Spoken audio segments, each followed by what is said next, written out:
जैविक औषधांचा अनमोल रिझल्ट आपण या ठिकाणी पाहत आहोत. टोमॅटो या पिकासाठी अत्यंत चांगला रिझल्ट आला आहे.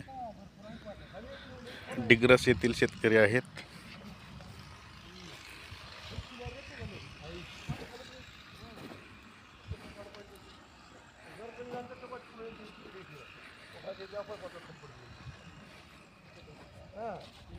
खूप चांगला रिझल्ट आलेला आहे. पानांची कळा, हिरवेपणा, नॅचरल काळोखी आणि फुलांची संख्या पण खूप वाढलेली आहे. कुठेही पाहायला गेलं तर एक नंबर फुलं आपल्याला दिसत आहेत. टोटल 2 एकरचा प्लॉट आहे हा.